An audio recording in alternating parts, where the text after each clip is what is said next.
In 2017, a Simpsons Halloween special opened with Lisa stepping out to warn the audience that what came next was too disgusting to watch comfortably. She was right. Over the next few minutes, Homer slices himself apart and eats the pieces, smiling the whole way down. That is not the strangest thing this cheerful yellow family has done. For more than 30 years, a show built to comfort people has quietly been home to some of the darkest stories on television. Teachers eating children, a baby holding a smoking gun, a good man dying while the town laughs, an episode buried so deep it can never be shown again. Tonight we go through every real Simpsons nightmare and the hidden lore behind it, one by one, and we separate what truly happened from what the internet only pretended was true. Welcome to Yellow Fan. Let's begin. Where the nightmares began. The Simpsons is a comfort show for a lot of people. It is the sound of a normal evening, the yellow family on the couch, the same kind of jokes that feel like an old blanket pulled up to the chin. For most of its long life, the show has been gentle with the people watching it. It lets them laugh, and then it lets them drift off to sleep with nothing heavy sitting on their chest. There is another side to the show, though. It has been there since almost the start, and it arrives once a year like a strange visitor who was never really invited in.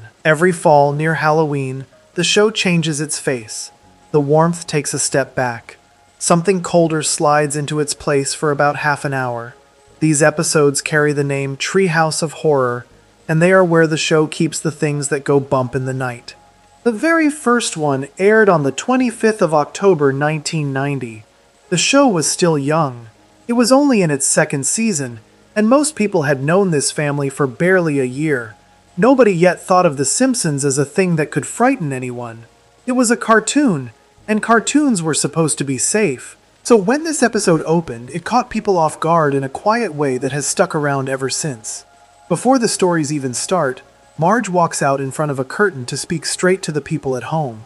She tells them, in a calm and serious voice, that the show they are about to see might be a little too scary for small children. She suggests that parents tuck their kids into bed instead of writing angry letters the next day. It is a joke, of course. The whole thing is half a wink. And yet the warning turned out to be more honest than it sounded, because the show really was about to start doing things that no one expected from it. The setup for the night is simple and sweet. Bart and Lisa are sitting up in the treehouse in the backyard. It is dark out. They are trying to scare each other with stories, the way kids do at a sleepover when the lights are off and every small sound seems bigger than it is. Maggie is up there with them, watching with her wide baby eyes. Homer is creeping around below, listening in, jumping at the spooky parts even though he is a grown man. That little frame, two children swapping scary stories in the dark, is where the entire tradition was born. Every nightmare the show has made since then grew out of that one small treehouse.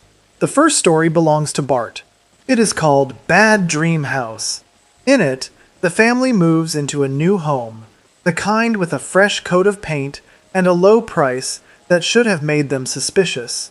The house is alive, and it does not like them. At night, it whispers to each of them. It works its way into their minds and tries to turn the family against one another.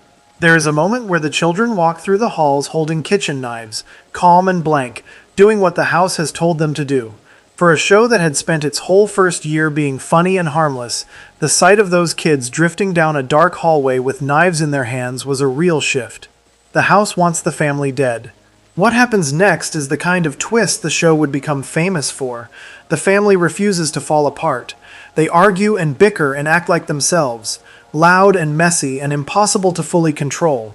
And the house, faced with the idea of spending forever with the Simpsons, simply gives up. It would rather destroy itself than keep living with them. The whole building groans, folds in on itself, and disappears into another world. The voice of that house, deep and grand and a little terrifying, came from a famous actor named James Earl Jones, the same voice many people know from other movies.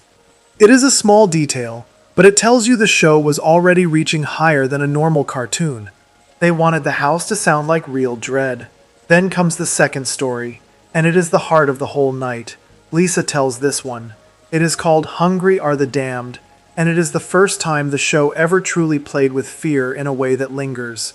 The family is out in the backyard having a normal cookout. The sky is calm. Then a shadow falls over them, a saucer drops down out of the dark, and a beam of orange light pulls them up one at a time into a ship. This is the first appearance of two characters who would come back again and again over the years. Two green creatures with many arms and dripping mouths named Kang and Kodos. They come from a faraway place. They speak in a friendly tone and tell the family not to be afraid, that they mean no harm at all. What follows is slow and uneasy, in a way that gets under the skin. The aliens are nice. Too nice.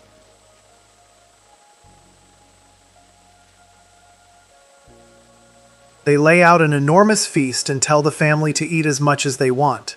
The food never stops. The aliens watch them eat with big smiling faces and gentle words, always urging them to have a little more, to grow nice and full. Something about it feels wrong, and the show lets that wrong feeling sit there without explaining it. Lisa is the one who notices. She is the smart one, the one who reads the room. While everyone else is happily stuffing their faces, she starts to wonder why these kind strangers are so very interested in fattening them up. Then she finds the book. It is sitting where she can see it, covered in a layer of dust. On the cover are the words, "How to Cook Humans." Her heart drops, and so does the heart of anyone watching.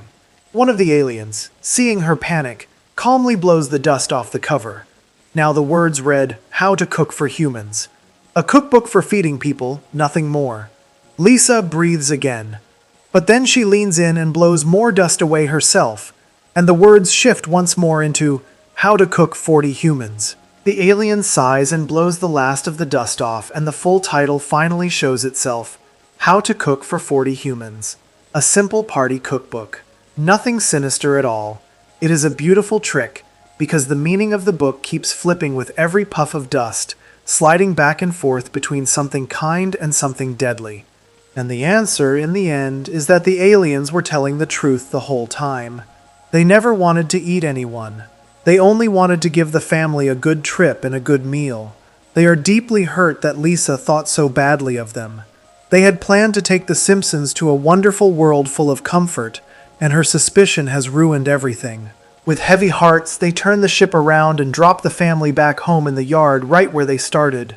The lesson buried in that little story is sharper than it first looks. The fear came from inside the family, not from the aliens. Lisa expected a monster, so she found one, even where none existed. Marge tells her, in a soft and slightly disappointed way, that she can be too smart for her own good. Bart and Homer are less kind about it. They spend the last moments grumbling at Lisa for throwing away their one chance at paradise. The story takes a fear everyone has, the fear of the kind stranger who might not be kind at all, and turns it back on the people who felt it. That idea that the scariest thing might be the way a mind jumps to the worst is something the show would return to in darker forms later on. This story did not come from nowhere. It was the show tipping its hat to an old tale from a program called The Twilight Zone, where aliens arrive on Earth carrying a book whose title seems friendly until the truth comes out. The Simpsons took that bones of that idea and dressed it up in their own way, with the dust and the flipping words and Lisa's good heart getting her into trouble. Knowing that older story is hiding underneath makes the segment feel even older and stranger, like a campfire tale being passed from one set of hands to another. The third and final story of the night is the quietest, and in some ways the loneliest. Lisa reads it from a heavy old book. It is a retelling of a famous poem written long ago by Edgar Allan Poe, called The Raven. In it, Homer plays a sad man sitting alone in a dim room late at night. He is grieving someone he loved and lost, a woman the poem calls Lenore, played by Marge. He hears a tapping at his window. When he opens it, a blackbird flies in, a raven, and the raven is Bart. The bird will not leave. It perches above the door and stares down at the grieving man, and no matter what he asks or begs, it answers him with the same flat, hopeless word over and over, telling him that what he has lost is gone for good and will never come back. The story is not gory. Nothing chases anyone.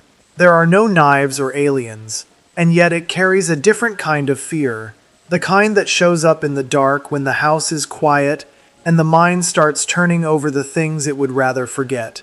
It is the fear of being alone with grief, of a sadness that knocks at the window and then refuses to leave. For a Halloween cartoon to slow all the way down and sit inside that feeling was a bold choice. It told everyone watching that this yearly tradition was not only going to be about blood and monsters, sometimes it was going to reach for something sadder and softer and harder to shake. By the time the night ends and the family climbs down from the treehouse, the show had quietly done something important. It had proven that it could scare people, not in a cheap way, but in a real one, the kind that stays in the corner of the mind. It built that proof out of 3 small stories: a house that wanted a family dead, a meal that might have been a trap, and a lonely man haunted by a bird. None of it was an accident. The people making the show had decided on purpose to find out how far a friendly cartoon could lean into fear before it tipped over. That first Halloween night is where everything started. It set the shape that every later nightmare would follow: the kids in the treehouse, the warning before the stories, the 3 tales told in the dark. It was careful, though. It still held back. The blood was light, the scares were soft around the edges, and the worst things were always softened by a joke before they could really hurt. The show was testing the water with one toe, seeing how cold it could stand to go. Before we move on, if you're enjoying this analysis, please consider subscribing. It helps the channel tremendously. That carefulness would not last. A few short years after this gentle beginning, the people behind the show grew tired of holding back, and one Halloween they decided to stop. What they made next was so much darker and so much bloodier that the show itself joked it should be banned, and it remains one of the most disturbing things the series has ever put on screen. Section 2. The Bloodiest Night. 4 years passed after that first careful Halloween night. The show grew bigger and braver. By the time the 6th season came around, the people who made it were no longer worried about whether a cartoon could be scary. They knew it could. What sat on their minds now was a different kind of feeling, and that feeling was anger. For years they had been told to calm down. Parents wrote letters. Groups complained that the show was too rough, too mean, too bloody for something with cartoon characters in it. The Halloween episodes took most of the heat, since those were the ones with the monsters and the death. The man running the show during this stretch, a writer named David Mirkin, did not take kindly to being told what he could and could not put on screen. So when the next Halloween episode came around, he and the show's creator, Matt Groening, made a choice that would shape the whole night. Instead of softening things to keep the complainers happy, they pushed the other way as hard as they could. They set out to make the bloodiest, most upsetting Halloween episode the show had ever done. The result aired on the 30th of October 1994. It was the 5th one in the yearly tradition, and to this day many people who grew up with the show point to it as the darkest of them all. The show seemed to know exactly what it was doing, because it made a joke about it before the stories even began. Marge steps out, the way she had in earlier years, to speak to the people at home. This time she warns that the episode coming up is so violent and so disturbing that it should probably be banned. She jokes that maybe they should just play a nice, boring old movie instead, so nobody gets upset. Then the show goes ahead and shows the horror anyway. The warning was a wink and a dare at the same time, a way of telling everyone who had complained that the gloves were about to come off. There were 3 stories, as always, and for the first time in the show's history, somebody dies in every single one of them.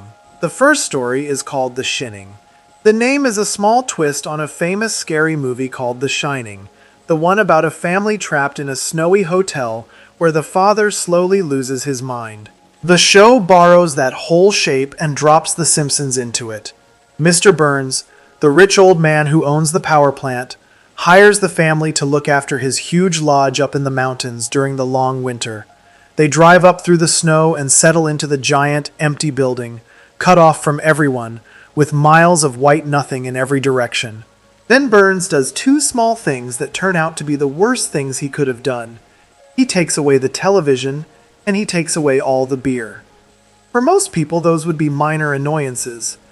For Homer, they are the 2 things keeping his mind tied to the ground. Without them, the loneliness and the silence of the lodge start to eat at him. Day by day he slips. His eyes change, his temper sharpens into something cruel, and before long he is no longer himself at all. He becomes a danger to his own wife and children. stalking through the halls of the lodge with murder sitting plainly on his face. There is a moment many people remember where Homer takes an axe to a door, smashes a hole through it, and shoves his grinning face into the gap. It copies the most famous scene from the movie almost exactly, and seeing those familiar cartoon features twisted into something hungry and wrong is genuinely unsettling. The family runs and hides. Marge, asked by the children whether their father is going to kill them, gives a calm answer that only makes it scarier. She tells them they will just have to wait and see. Throughout the lodge, a side character keeps trying to save the day. Groundskeeper Willie, the gruff Scottish man from the school, senses the danger from far away and races to the rescue more than once.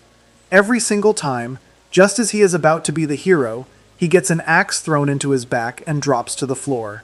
It happens to him again and again. That bad luck became a small running joke that stretched across the whole episode because Willie ends up with an axe in his back in all 3 stories, never once managing to help. The ending of The Shining is where the show truly refuses to be kind. In the movie it borrows from, there is at least a sense of escape. Here, the family does not really win. They end up huddled together outside in the freezing snow, frozen nearly solid, parked in front of a television set they were finally allowed to watch. They cannot move. They cannot change the channel.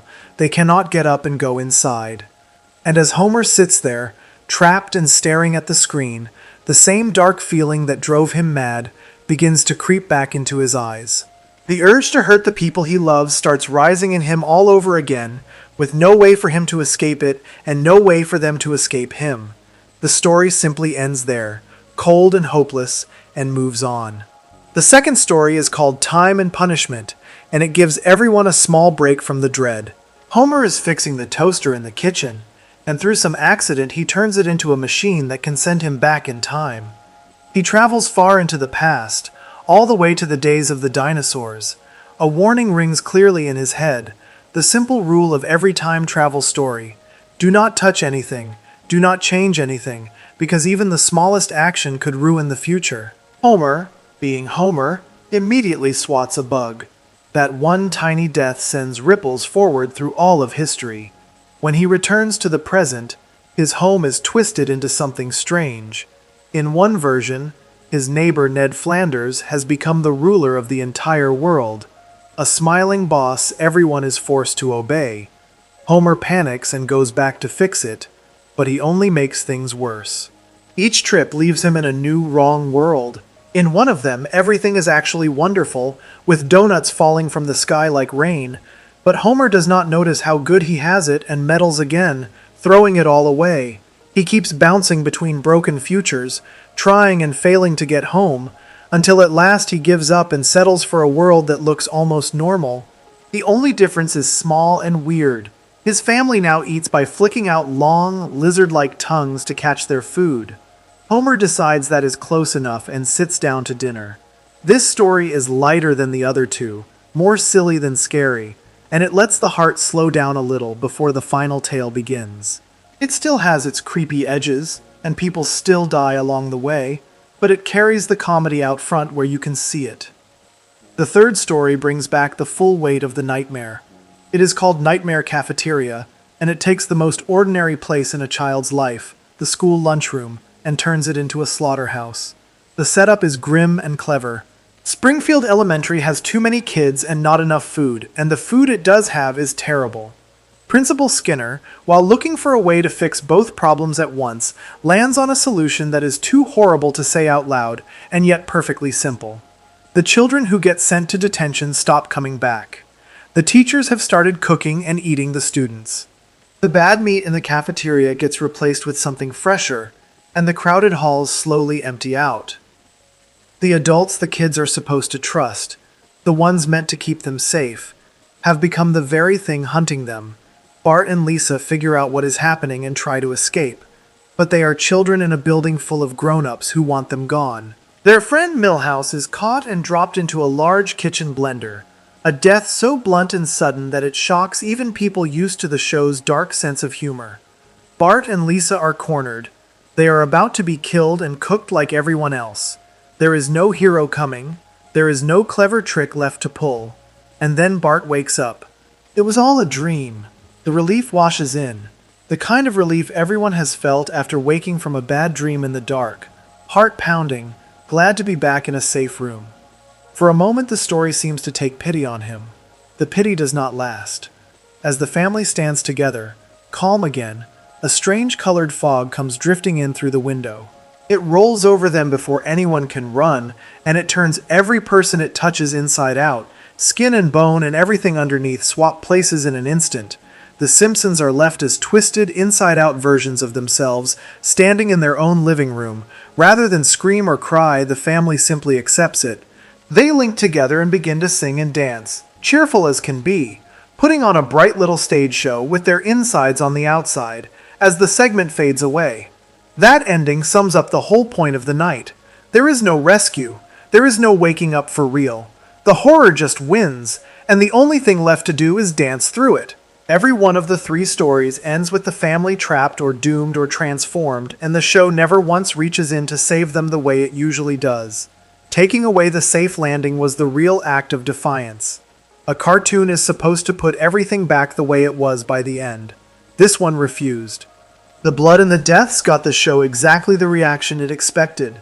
The episode was so graphic that it caused trouble for years afterward.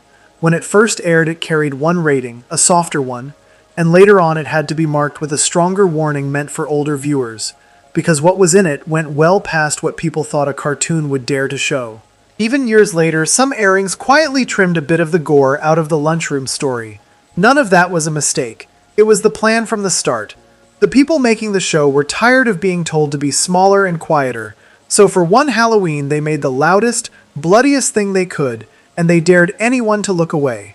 The night earned its place as the one fans still bring up first when they talk about how dark the show is willing to go. Before we move on, if you're enjoying this analysis, please consider subscribing. It helps the channel tremendously. After a night like that, it might seem like there was nowhere left to push. The show had already filled a lodge with madness, a lunchroom with cannibals, and a living room with a fog that turns people inside out. The next year, though, the fear found a new place to live, a place no one can lock the doors against. It moved into sleep itself, into the dreams a person has after the lights go out, brought there by a burned figure with long blades where his fingers should be.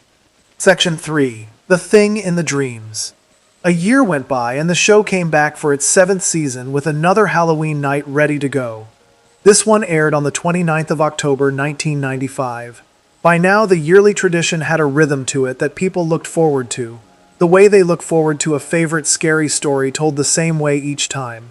And this year, the show found a brand new place to put its fear, a place that turns out to be the one spot nobody can ever truly lock up or guard. It put the fear inside sleep. The episode opens cold, with almost no greeting at all. Krusty the Clown appears as the Headless Horseman, the old ghost from the tale of Sleepy Hollow, riding through a dark and misty woods. He holds up his own grinning head in one hand, and then he throws it straight at the screen where it bursts apart in a splatter of red that smears across the picture and spells out the name of the special. There is no warm welcome this time, no chat with the people at home. The show simply drops everyone into the dark. Then comes the couch gag, the little joke that usually opens every regular episode. Most weeks it is something silly and harmless. This time the family drops down from above one by one, and each of them lands with a rope around the neck. They hang there from nooses, dead, their eyes wide open and staring at nothing.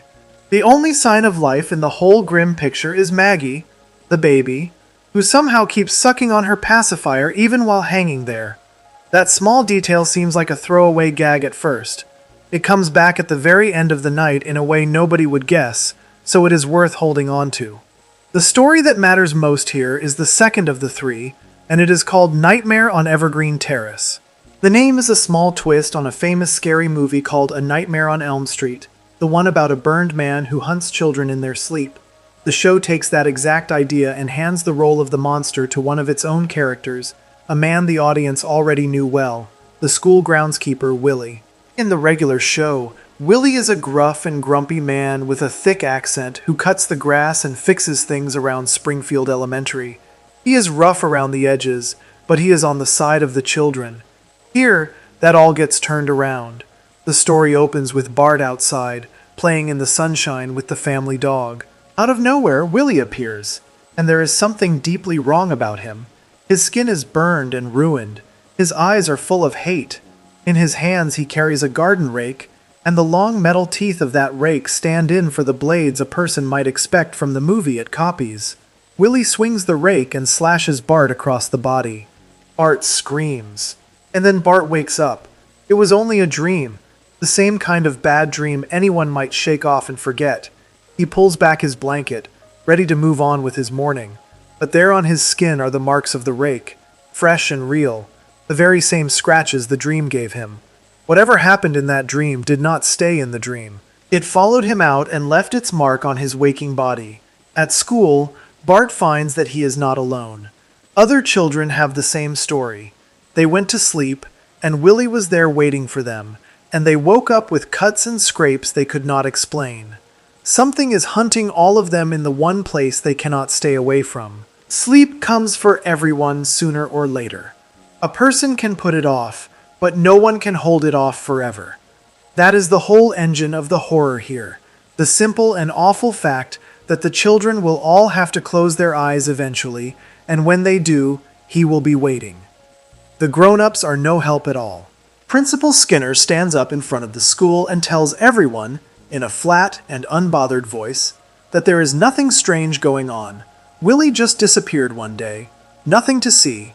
Then he warns the children not to go poking into what he calls a strange cover-up, a phrase that quietly admits the adults are hiding something while pretending they are not. The people who are supposed to protect the kids are looking the other way on purpose. What happens next is the moment the story stops being a fun scare and becomes something colder. The class is taking a test. Martin Prince, the smart, eager boy who always finishes first, hands in his paper, and then, with nothing left to do, lets his head sink down onto his desk for a quick rest. His eyes close, he drifts off right there in the middle of the quiet classroom, and in his sleep, Willie finds him and strangles him. The other students watch as Martin, asleep at his desk, begins to choke and shake and struggle against something none of them can see. Then he goes still. He is dead, right there in the classroom, his face frozen forever in a look of pure terror. He never woke up. The dream reached into the real world and took him, in front of everyone, and there was nothing any of them could do but watch. That death sends Bart and Lisa home shaken, and they finally get the truth out of Marge. At first she does not want to talk about it, but she gives in, and what she tells them turns the whole story on its head. Willie was not always a monster. He was the groundskeeper, alive and ordinary, until the day of a meeting at the school. Homer was there, and Homer, ignoring a clear warning from Willie not to touch it, turned the school's heating dial all the way up. The old furnace down in the basement, the giant heater that warmed the building, could not handle it. It exploded. Willie was caught in the blast and set on fire. The cruelest part is what came after. Willie did not die quickly. The school was cheap and broken down, kept in poor shape to save money, and so his suffering dragged on. And while he burned, the parents of the students stood there and looked on and did nothing to help him. They let him die. With his last breath, Willie made a promise. He swore he would take his revenge, not on the parents themselves, but on their children, and he would do it in their dreams, the one place where no mother or father could reach in and protect them. The monster hunting these kids was made by the carelessness of their own parents, and now those same parents were powerless to stop what they had created. Knowing the truth does not save anyone, though. Bart, Lisa, and Maggie try the only thing they can think of. They stay awake. For days they fight off sleep, drinking and pacing and doing whatever it takes to keep their eyes open, because they understand that the moment they drift off, Willie has them. But staying awake forever is not something a body can do. It wears down, the mind goes foggy, and Bart, exhausted and out of options, makes a brave and terrible choice. He decides to fall asleep on purpose and go into the dream to face Willie head-on, because hiding from sleep is not a plan that can last. Inside the dream, Bart goes looking for the monster, and Willie comes at him in strange shapes. First he appears as a lawnmower, the machine Willie used in his old life, now turned into a thing that chases. Bart is clever, though. He tricks the mower into rolling over a sandbox that hides a pit of quicksand underneath, and Willie sinks down into it, pulled under and gone. For a moment, it looks like Bart has won. He even tries to slip back into a nicer dream, one where he and Krusty are winning a big football game together. But there is no real safety in a dream like this. Willie claws his way back out, and this time he comes as something far worse. A huge spider made out of bagpipes, the squeezing musical bags Willie used to play, now grown into a monster with legs. The spider grabs Bart, and right then Lisa appears at his side, which can only mean one terrible thing. If she is in the dream, then she fell asleep too, and now Willie has both of them in his grip. The two children are trapped together with no way out and no trick left to try.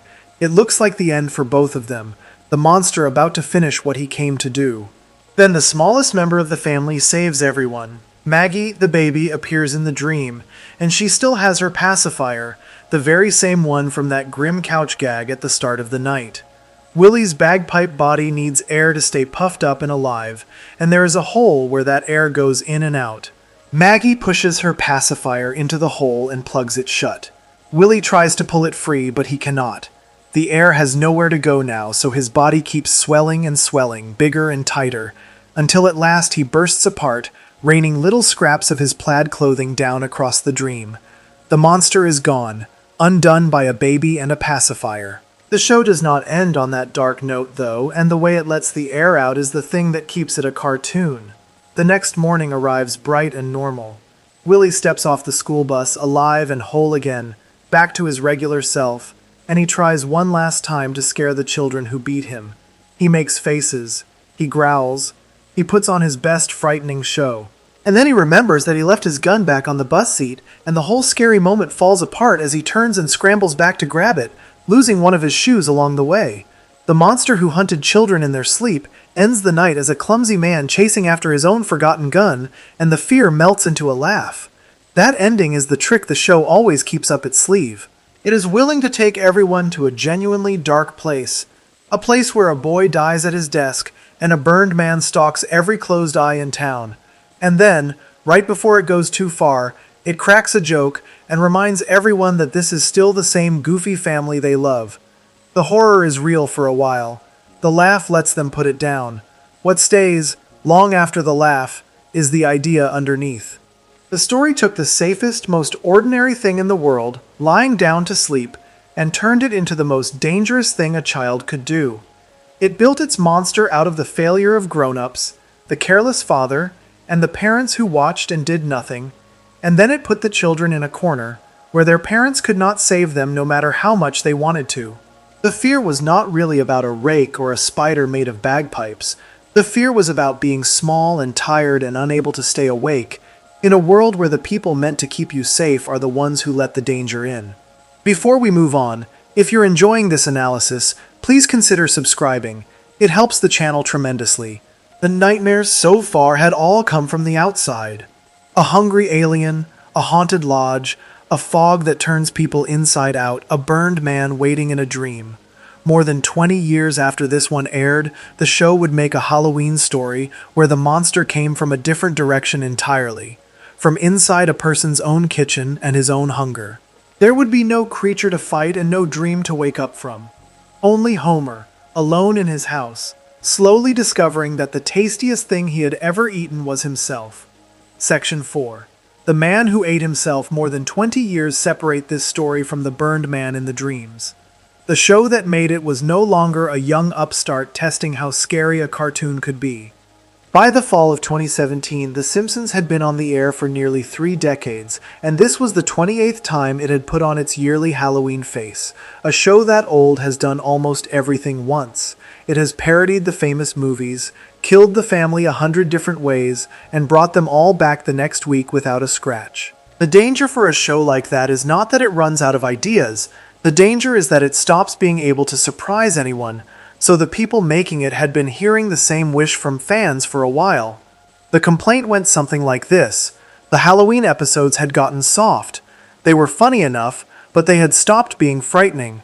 The horror had drained out of the treehouse of horror. The man in charge of the show, a longtime writer named Al Jean, took that to heart. He and the rest of the team set out to make a Halloween story that would actually disturb people again, the way the early ones once did. They wanted something that would crawl under the skin and stay there. The idea they landed on came from one of the writers, a man named Joel Cohen, and the pitch was almost childishly simple. The notion was that Homer eats himself because he is just that delicious. That one sentence became one of the darkest things the show has ever put on screen. The story is called Homer, and it is the last of 3 tales that aired on the 22nd of October 2017. Before it begins, the show does something it almost never does. It stops to warn everyone. Lisa steps out, the way her mother used to in the early years, and tells the audience straight out that what is coming is genuinely disgusting. She warns them that they will be so grossed out that they will need to watch something else afterward just to feel normal again. A show that built its name on cheerful chaos felt the need to put up a sign that said, in plain words, "This one is going to be bad." The warning was not a joke this time, it was honest.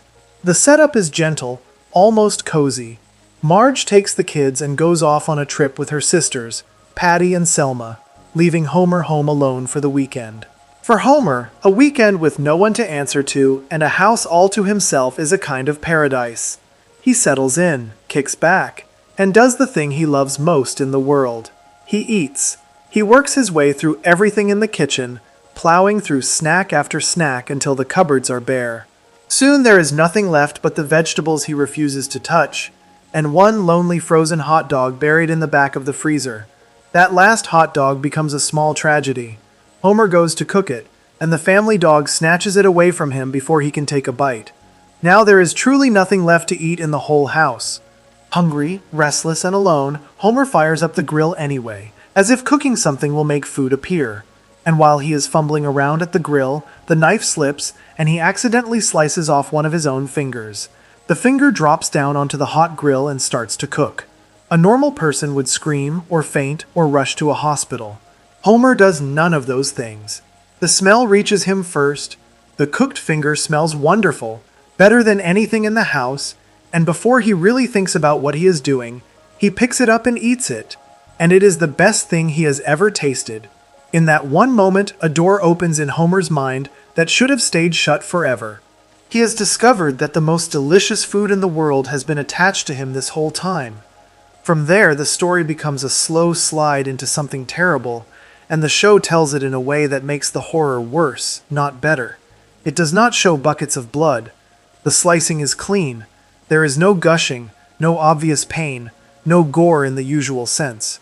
Homer carves pieces off himself the calm, careful way a cook trims a roast, and that calmness is exactly what makes it so hard to watch. He is not suffering, he is enjoying himself. The lack of blood lets the audience really look at what is happening instead of flinching away, and looking at it is the whole point. Piece by piece, Homer eats his own body. He finds clever, awful ways to do it, the way a real cook gets creative in the kitchen. He takes a corkscrew, the little tool used to pull corks out of bottles, and works it into his ear to draw out bits of his own brain, then uses what comes out as a sauce poured over a baked dish. He pulls one of his own teeth and sets it on top of a cupcake the way a baker would place a cherry. He fries up his own leg in a pan. Each of these moments is built like a fancy cooking show, presented with care and even a little pride, while the thing being cooked is the man himself. The show even sets the whole grim montage to bright, happy music, which only deepens the wrongness of it. A cheerful tune plays while a man slowly turns himself into dinner. There is wordplay woven through it, because the show cannot help being clever even at its darkest. Homer announces that he has become a new kind of eater. A vegan is someone who eats no animal products at all. Homer declares that he has become what he calls a me-gon, someone who eats only himself. When his neighbor Ned Flanders kindly invites him over for a meal, Homer turns him down flat, explaining that he has no interest in eating Flanders' meat when he so clearly prefers his own.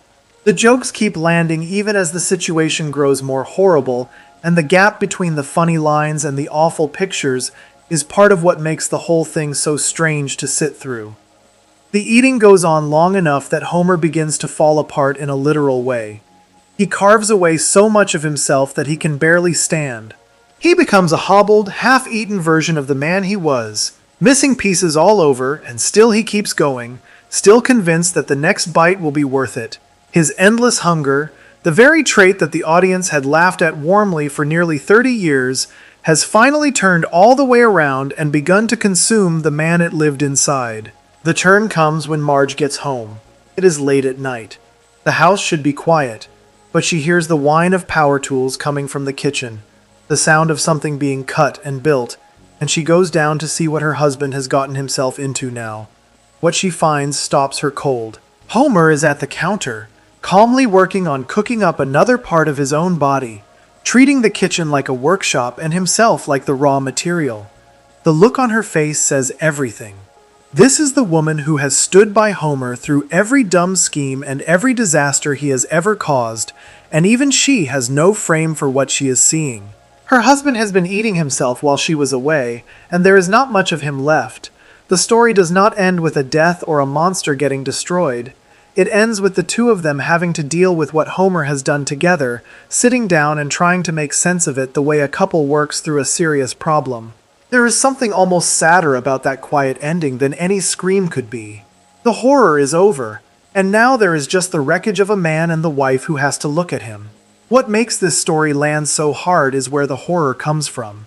Every nightmare before this one came from somewhere outside the family. An alien ship dropped out of the sky. A haunted house whispered through the walls. A burned man climbed into the children's dreams.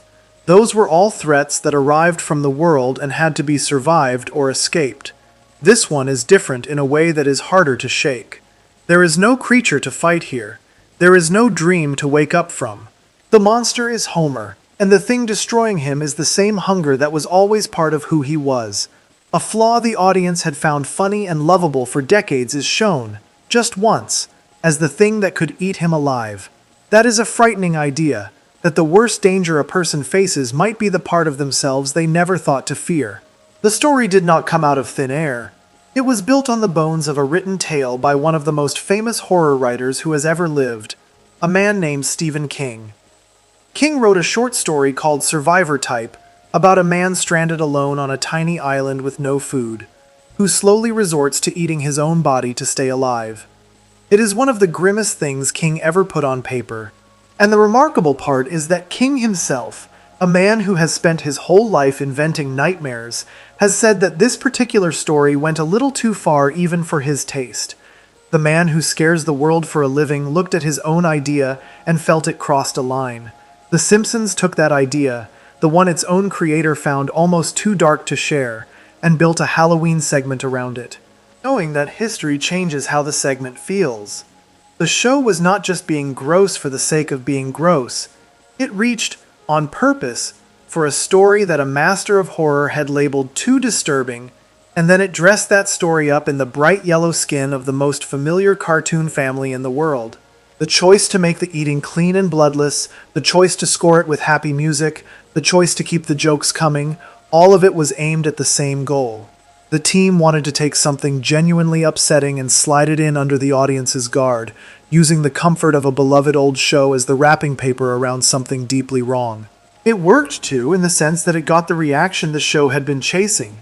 People were disturbed. Some could barely finish watching it. For a Halloween special that many fans felt had gone soft for years, this one finally did the thing the early specials used to do, which was to make a person feel a little sick and a little unsettled long after it ended. The warning Lisa gave at the start turned out to be the most truthful thing in the whole segment. There is a strange kind of bravery in a show this old, being willing to do something this ugly. By 2017, The Simpsons could have coasted forever on gentle jokes and familiar faces. Almost nothing was at stake for it anymore. Choosing to make a segment that some viewers would hate, that some could not even sit through, that took its idea from a story too dark for Stephen King, was a real risk for a show that did not need to take any. The result divided people. Some thought it was the best Halloween segment in years precisely because it dared to be frightening again. Others felt it had simply gone too far for a family cartoon. The argument itself is proof that the show managed to do what it set out to do, which was to make people feel something stronger than a polite chuckle. The thing that lingers is not the corkscrew or the fried leg or any single gross image. What stays is the simple, quiet horror underneath all of it, the idea of a man so ruled by his own appetite that he would happily eat himself out of existence and smile the whole way down. It is a nightmare about a person who cannot stop. even when the only thing left to consume is the last of himself. And the show told it, not with a stranger or a beast, but with Homer, the same lovable fool the audience had trusted to always bounce back. Before we move on, if you're enjoying this analysis, please consider subscribing. It helps the channel tremendously. Up to this point, the worst things in these stories had happened to the grown-ups, or to children old enough to run and fight and figure out a plan. A few years after The Man Who Ate Himself, the show would aim its darkest instincts at the most helpless person in the entire family, the baby. It would take a mother's love, the safest and gentlest thing imaginable, and twist it into a cursed little book that turns Marge against her own infant daughter, with Maggie unable to do anything but watch. Section 5. The Cursed Little Book. The youngest member of the family had always been safe. For more than 30 years, whatever horror came to The Simpsons, Maggie tended to slip through it untouched. She is a baby. She cannot talk, cannot run far, cannot explain what she sees or call for help. In most stories, that helplessness keeps her on the edges, out of harm's way, a quiet little figure with a pacifier watching the chaos around her. In the fall of 2022, the show decided to drag her straight into the center of the nightmare, and it did so by turning the one person who should always protect her into the thing trying to kill her. The story aired on the 30th of October 2022, deep into the show's long life. By this point, the yearly Halloween night was so familiar that it had started skipping its own traditions. This time, there was no spooky opening, no couch gag, no Krusty in a costume.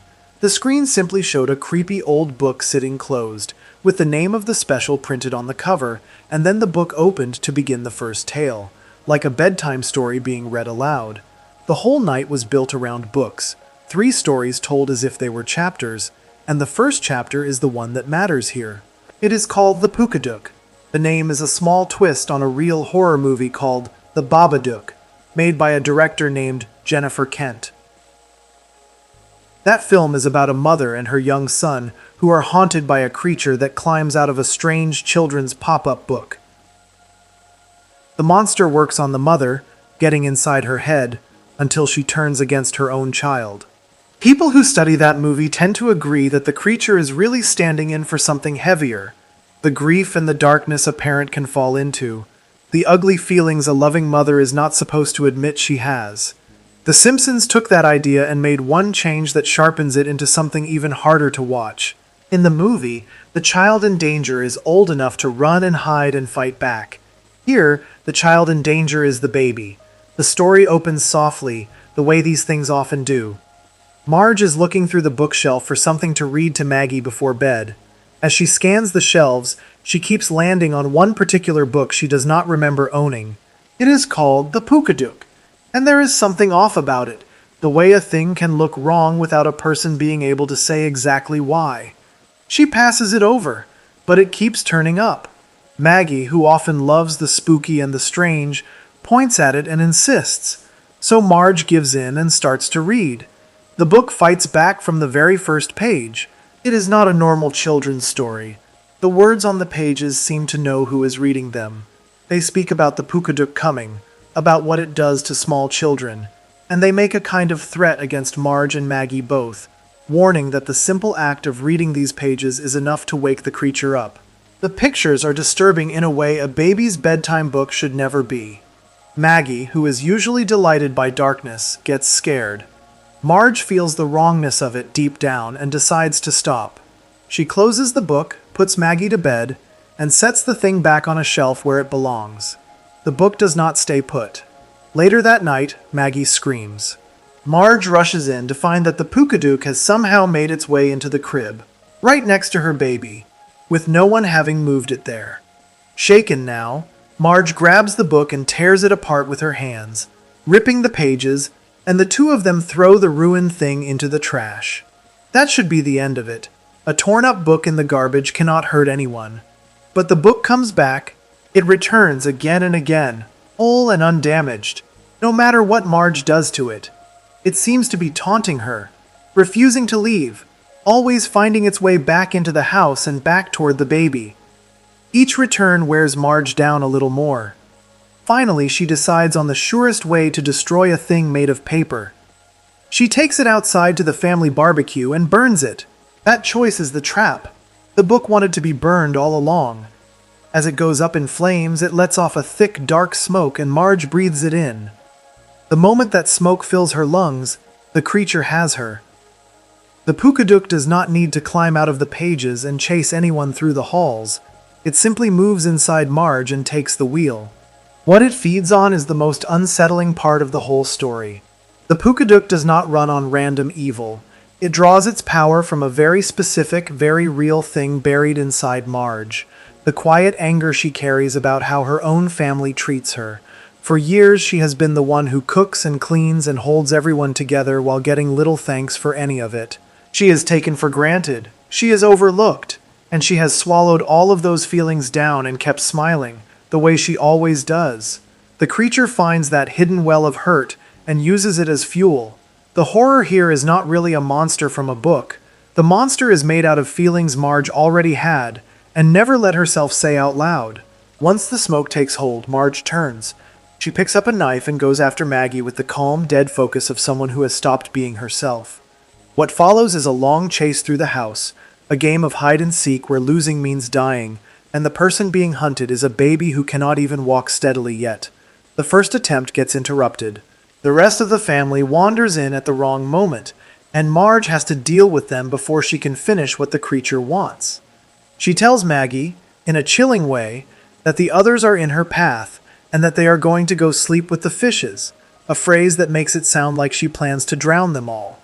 Then the show pulls back the curtain on the joke. The scene cuts to Marge simply packing Homer, Bart, and Lisa off to spend the night at an aquarium, a trip to see the fish, getting them out of the house so she can be alone with the baby. The dark joke hides a darker truth underneath it, because the creature does want the rest of the family dead too, once it is done with Maggie. The baby is only meant to be the first. With the others gone, the hunt begins in earnest, and this is where the story does something surprising. Maggie, the helpless one, turns out to be anything but. She cannot speak and she cannot run fast, but she is clever and she is brave. She ducks around furniture to dodge her mother's attacks. She builds little weapons and traps out of whatever she can find. At one point, she even manages to tie the possessed Marge up and slow her down. A baby outmaneuvers a knife-wielding adult through nothing but quick thinking and nerve, and for a while it works. The most heartbreaking parts come when Maggie stops trying to escape and starts trying to reach the real mother buried somewhere inside the monster. She does not understand possession or curses. She only understands that her mommy is in there somewhere, and she tries to remind her of their love. She offers up a homemade mug that had once been given as a gift, holding it out like a peace offering. The creature does not care. She tries showing Marge a photo album full of family memories, hoping the pictures will wake something up. But as the pages turn, the photos tell their own quiet, sad story.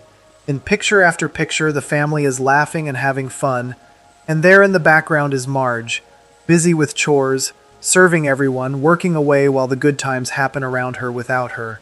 Even the happy memories show how alone and unappreciated she has been. The past gifts she pulls out are cheap or thoughtless, the kind of thing a person gives when they are not really paying attention.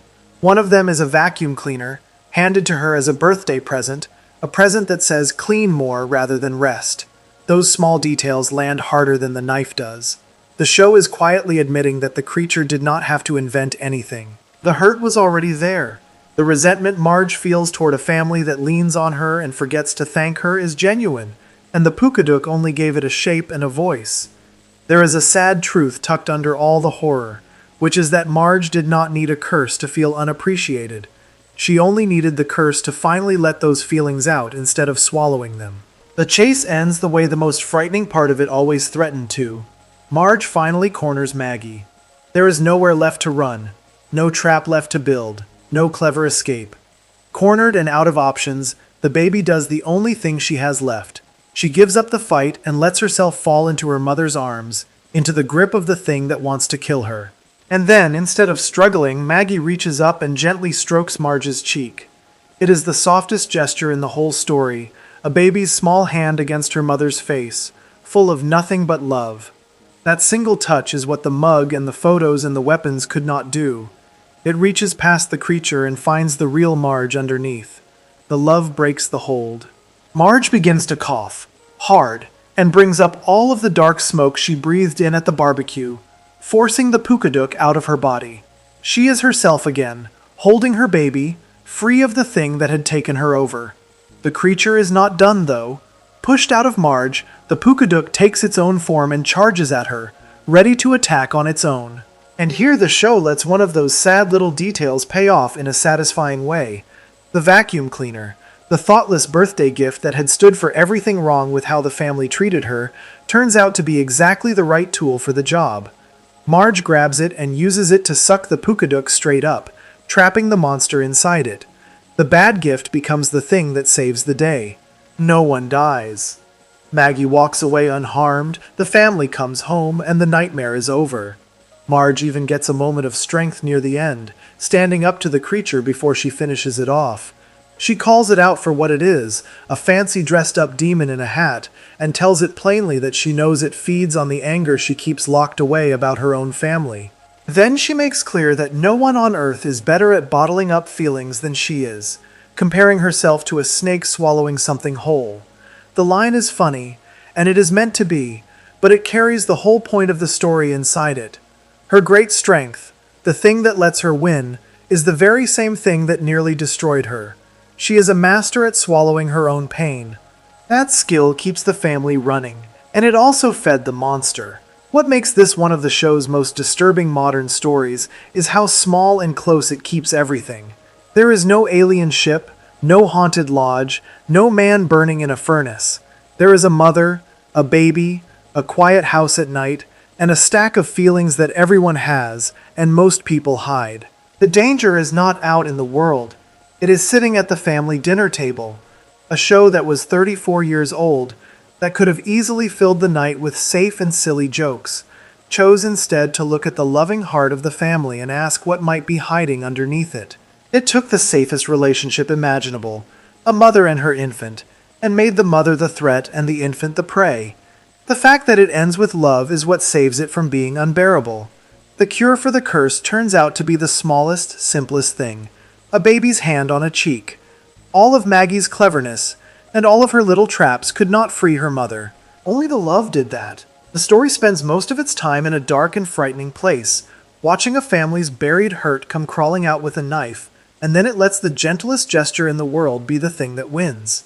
It is a nightmare that turns, at the very last second, back into a story about how much a mother and child love each other. Before we move on, if you're enjoying this analysis, please consider subscribing. It helps the channel tremendously.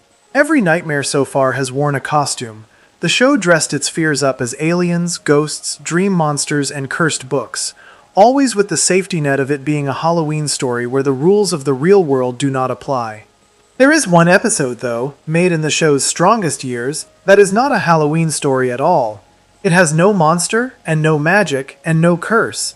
It is just an ordinary day at the power plant, and a hard-working, decent man who walks in, takes one honest look at Homer Simpson's life, and is slowly driven out of his mind by how unfair the whole world turns out to be. Section 6. The good worker who lost every nightmare up to now has been make-believe inside the make-believe.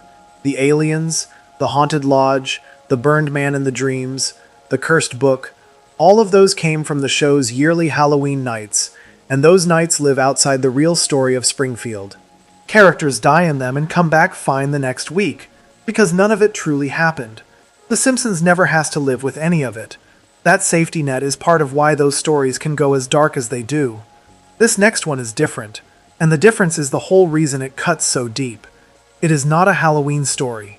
There is no monster in it, no magic, no curse, nothing that bends the rules of the world. It is a regular episode, part of the real ongoing life of the show, which means that everything in it actually happened to these characters and stayed happened. It aired on the 4th of May, 1997, during what many people consider the show's finest stretch of years, and it is called Homer's Enemy. To this day, a lot of fans point to it as the single darkest thing the show has ever done, and not one drop of that darkness comes from a ghost or a beast. It comes from something far more ordinary, which is the plain unfairness of life. The story begins with a man named Frank Grimes. The show often calls him Grimy, a nickname he hates, and his life has been one long uphill climb. He was abandoned by his parents when he was only 4 years old. He had no family to lean on, no luck, no easy breaks. He taught himself everything he knew. He worked hard every single day just to keep his head above water, scraping by, earning each small thing he had through pure effort and grit. He is the kind of person the world is supposed to reward, the model of doing things the right way. His big chance seems to arrive when Mr. Burns, the rich old owner of the power plant, happens to catch a news story about Grimes and his hard luck life. For a moment, Burns is moved. He decides to hire this brave, self-made man and even gives him an important, high-up job at the plant. Things are finally looking up for Frank Grimes, but the good fortune lasts about as long as a snap of the fingers. Burns is the kind of man whose attention drifts, and before long he becomes more impressed by a heroic dog than by Grimes. The big job is taken away almost as fast as it was given, and Grimes is pushed down to a small, ordinary position in the plant, working in the same room as Homer Simpson. That is where the real story begins, because Frank Grimes, the man who earned everything the hard way, now has to spend his days right next to Homer, the man who earned almost nothing and somehow has it all. What Grimes sees, day after day, slowly drives him out of his mind. Homer is terrible at his job. He sleeps at his desk, he eats constantly, he ignores safety rules, causes near disasters, and shrugs off mistakes that would get any normal person fired or even killed. And nothing ever happens to him. No punishment, no consequences, nothing. Homer floats through his work like a man who cannot be touched. For someone like Grimes, who knows in his bones that hard work is supposed to matter, and carelessness is supposed to cost you, watching this is like watching the rules of the universe get broken over and over with a smile. Then it gets worse, because Homer, completely missing the fact that Grimes can barely stand him, decides he wants to be friends. Homer is warm and clueless about it. He keeps calling the man Grimy, the very nickname that grates on him, and he invites Grimes home for dinner, sure that a nice evening will smooth everything over. That dinner is the moment everything breaks. Grimes walks into the Simpson home and sees the life Homer has built without seeming to try at all. There is a comfortable house. There is a loving wife and 3 children. There are 2 cars in the driveway, and on the walls and shelves are signs of an unbelievable life. Proof that this lazy, dim man has been to outer space, has met famous people, has done things most hard-working people only dream about. Grimes looks around and cannot make sense of any of it. He thinks of his own life, and the contrast is unbearable. He lives alone in a single small room, squeezed in above one bowling alley and below another, with the crash of pins coming through the floor and the ceiling. He has nothing, after a lifetime of trying, and Homer has everything, after a lifetime of not bothering. Something in him gives way right there at the dinner table. Grimes announces that he and Homer are not friends and never will be. He declares, plainly, that Homer is his enemy. The decision is made out of a wound that has been opening his whole life, the simple agony of doing everything right and being passed over while someone who does everything wrong is handed the world. The hard part to sit with is that Grimes is correct. He is right about all of it. Homer really is lazy. Homer really is bad at his job. Homer really does have a life he did not earn. The friends at the plant, Lenny and Carl, try to soften it. They tell Grimes that whatever Homer's faults are, he is a good person underneath, kind-hearted and well-meaning. And that is true too. But Grimes cannot accept it, because being a good person at heart does not explain how a man so careless ends up so blessed. He becomes obsessed with proving to everyone what he can already see so clearly, that Homer is a fraud who has fooled the whole town into treating him like he deserves his good fortune. So Grimes sets a trap. He arranges for Homer to enter a contest to design a model of the power plant of the future. What Homer does not realize, and what Grimes is counting on, is that the contest is meant for children. It is a kids' competition, the sort of thing where elementary school students glue together little models for fun. Grimes hides that detail and lets Homer believe it is a real, serious contest for grown professionals. The plan is for Homer to show up with his childish little project alongside actual children and be laughed out of the room, finally exposed in front of everyone as the joke Grimes knows him to be. The plan goes exactly wrong. Homer builds a simple, silly model, the kind of thing a child would make, and presents it with total confidence. And instead of laughing, the crowd of adults loves it. Homer wins. The judges award him first prize, and his co-workers, the whole room, break into cheers and applause for him. The one moment Grimes had built to humiliate Homer turns into yet another triumph for the man, another bit of unearned glory handed to him while everyone claps.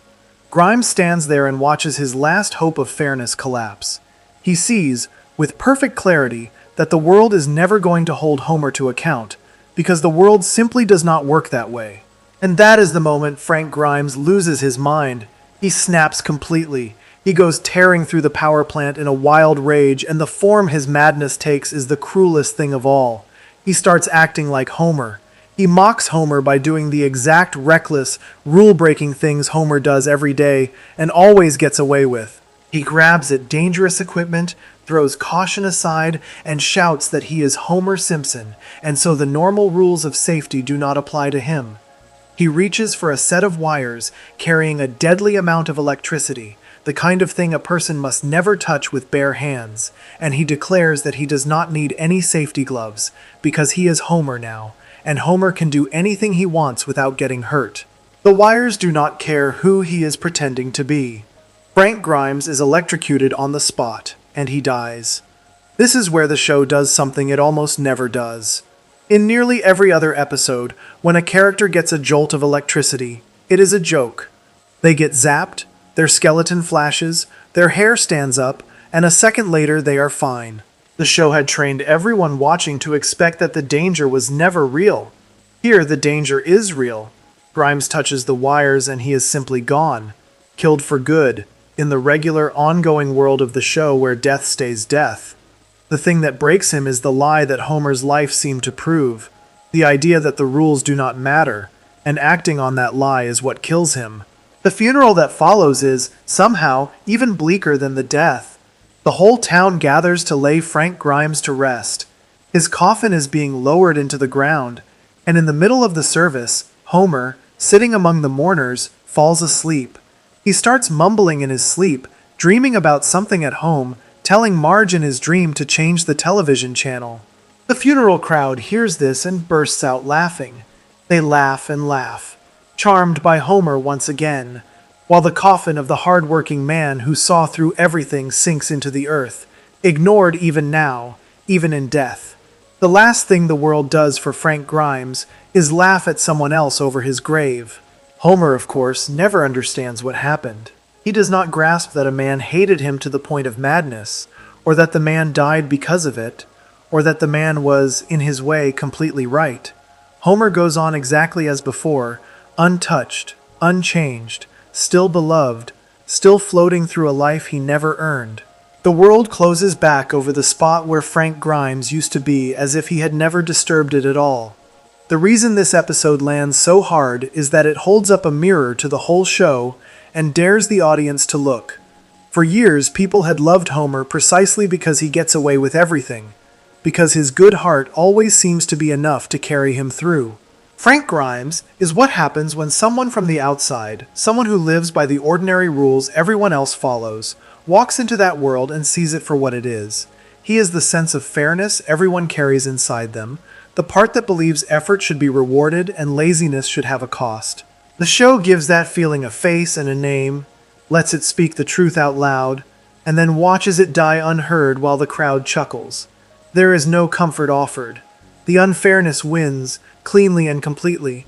The people who made the show knew exactly what they were doing, and they did not all agree about it.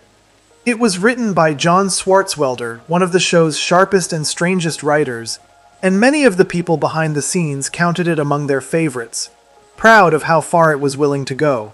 Others on the staff were uneasy with it, feeling it was too cruel, too hopeless for the show. Fans split the same way when it first aired, some calling it brilliant and some calling it mean. That argument has never fully settled, which is usually a sign that a piece of work touched a real nerve. The actor who voiced Grimes, Hank Azaria, built the performance by borrowing the worn-down, decent quality of a well-known dramatic actor, giving Grimes a weariness that makes his anger feel earned rather than silly. The death was so blunt that it caused trouble across the border. When the episode aired in Canada, the people in charge there cut the actual moment of the electrocution out, leaving only a buzzing sound and the stunned faces of Grimes's co-workers. The image of a regular man dying that suddenly, in a show people thought of as harmless fun, was apparently too much to show in full. What stays with people about Homer's enemy is not a scary picture. There is no creature to remember, no gruesome image to flinch from.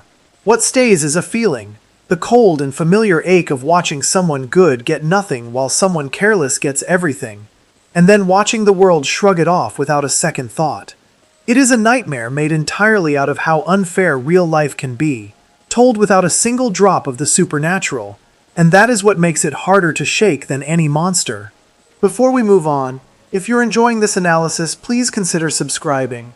It helps the channel tremendously. That episode left a real death in the true history of Springfield, a grave that actually stays in the ground. 2 years before it aired, though, the show had played with death in a very different way, turning it into the biggest guessing game it had ever pulled off. Mr. Burns, the very man whose careless whim ruined Frank Grimes's last chance, would be found shot and bleeding in the town square, and the question of who pulled the trigger would grip the whole country for an entire summer, with the answer hiding in the most innocent set of hands imaginable. Section 7. The gun in the baby's hands.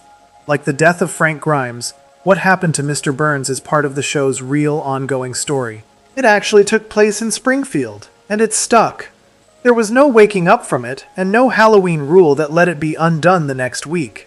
The town's richest and cruelest man was shot in the chest in the middle of the town square, and for a long stretch of time nobody, not the characters and not the people watching at home, knew who had done it.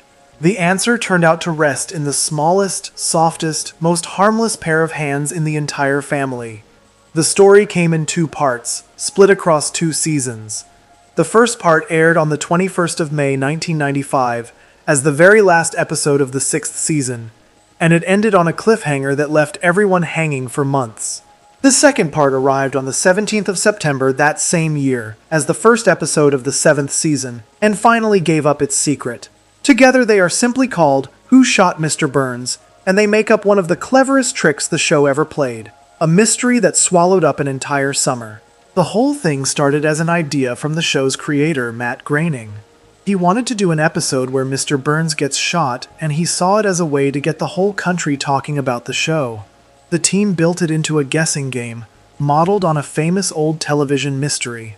Years earlier, a hit show called Dallas had ended a season with one of its main characters getting shot, and the question of who pulled the trigger became a national craze, with people everywhere arguing over the answer all summer long. The Simpsons set out to do their own version of that, a mystery so big and so talked about that people would not be able to stop thinking about it until the new season returned. The first part lays the groundwork by giving nearly everyone in town a reason to want Burns dead. It begins with a stroke of good luck. Springfield Elementary School strikes oil right under the playground, a discovery that could fix all the school's money problems and give the whole town a boost. For a moment, everything looks bright. Then Mr. Burns, who already has more money than he could spend in 10 lifetimes, decides he wants the oil for himself. Using his power and his cunning, he takes it, draining it out from under the school and snatching away the good fortune that should have belonged to everyone else. His greed does not stop there, and the damage spreads in every direction. The way he drills for the oil wrecks Moe's Tavern. It destroys Bart's beloved treehouse. It badly hurts the family dog. It costs groundskeeper Willie his job. One by one, Burns ruins the lives of regular people around town, all so he can grow even richer. And then he reaches for his most monstrous plan yet. He builds an enormous machine designed to block out the sun over all of Springfield, plunging the town into permanent darkness, so that the people will have no choice but to keep their lights burning day and night and buy more and more electricity from him. He wants to steal the daylight itself and sell it back to them. When he stands before the town and gloats about what he has done, he turns the entire population against him in a single moment.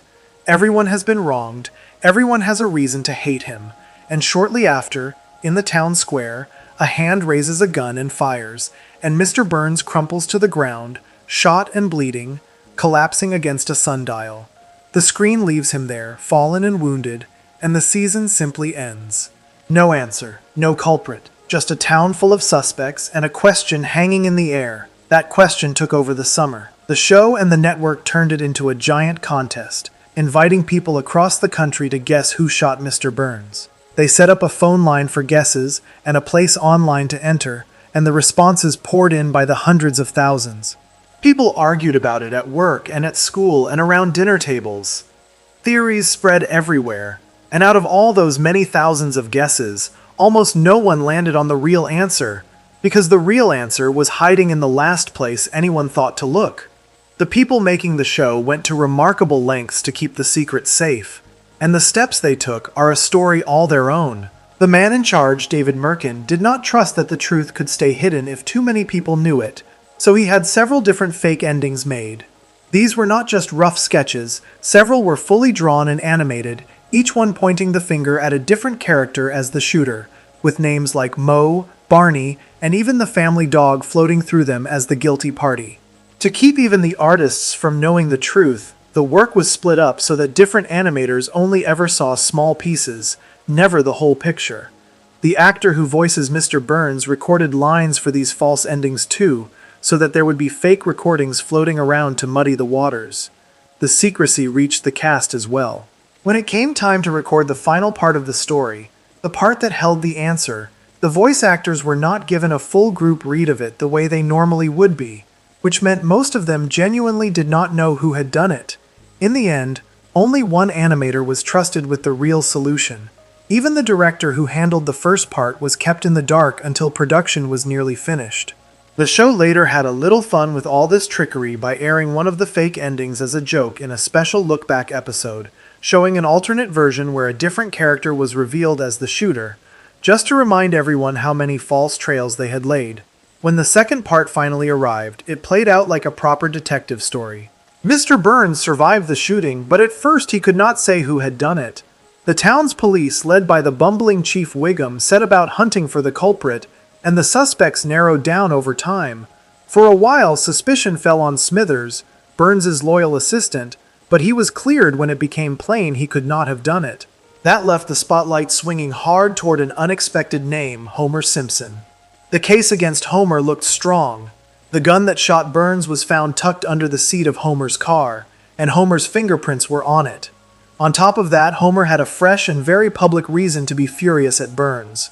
Despite Homer having worked at the power plant for years, Burns never once bothered to learn his name, and a recent run-in over exactly that had left Homer humiliated and seething in front of other people. Motive, weapon, fingerprints, all of it pointed at Homer. By every sign, it seemed the case was closed, and the father of the family was the one who had pulled the trigger. The truth comes out at the hospital, where Burns has recovered enough to finally name his attacker. He raises a shaking finger and points it toward Homer, and for a beat it looks like the obvious answer is the right one. Then he goes on, and the truth bends in a direction no one saw coming. The finger was not pointing at Homer the man. It was pointing past him, lower down, at the baby strapped beside him. The person who shot Mr. Burns was Maggie. A flashback fills in how it happened. After the awful town meeting, Burns was wandering off, pleased with himself, when he spotted Maggie sitting in the family car, happily holding a lollipop. Burns, a man so petty and cruel that he would steal joy from anyone, decided he wanted to literally take that candy from the baby. He leaned in and tried to wrench the lollipop out of her little hands. The two of them struggled over it, the powerful old man and the infant, and in the middle of that tug of war, the gun that Burns kept on himself slipped loose from its holster. It tumbled down, landed right in Maggie's lap and hands, and went off. The shot that felled the most hated man in Springfield came from his own weapon, fired by a baby who had been minding her own business with a lollipop. The town's reaction is almost as funny as it is dark. Burns, outraged, demands that his attacker be arrested and punished. But no one is willing to throw a baby in jail. It was plainly an accident. The kind of thing that happens when a grown man tries to rob an infant and gets what is coming to him. The whole matter is waved away. Maggie faces no trouble at all, and the great mystery that gripped a nation all summer ends with a shrug, and the understanding that the shooter was a baby who could not possibly be blamed. And then the show plants one final, quiet, deeply unsettling seed. As things wind down, Marge says something soothing. The comforting thought that of course it was all just an innocent accident, the sort of thing no one could hold against a baby. The camera settles on Maggie, and right at that moment her eyes shift. It is a tiny thing, a small sideways glance, but it carries a chill that lingers. For just a heartbeat, the show suggests that maybe, just maybe, the baby knew exactly what she was doing. Maybe it was not so innocent after all. The story never says one way or the other. It simply lets that little look hang there and leaves everyone to wonder whether the most harmless member of the family had it in her all along. The choice to make Maggie the shooter was a careful one. The writers wanted an answer that would be funny and surprising rather than grim, and they wanted to avoid a problem that a different answer would have created. If the shooter had turned out to be a grown-up character, the show would have had to deal with the messy fallout, sending an adult off to prison and writing them out of the story for good. A baby could shoot the villain by accident, hurt no one standing, and stay right where she was in the family. They had toyed with the idea of making it Barney, the town drunk, before landing on Maggie as the better and lighter answer. And once they chose her, they tucked clues into the story for sharp-eyed viewers. The gun was Burns' own. Burns had earlier muttered to Smithers about his wish to take candy from a baby, which sounded like a throwaway cruelty but was actually a hint. There were even traces left on the gun proving a member of the Simpson family had handled it, a clue everyone naturally assumed pointed to Homer, when all along it pointed to the smallest Simpson of all. What makes this story stick is the strange mix of feelings it leaves behind.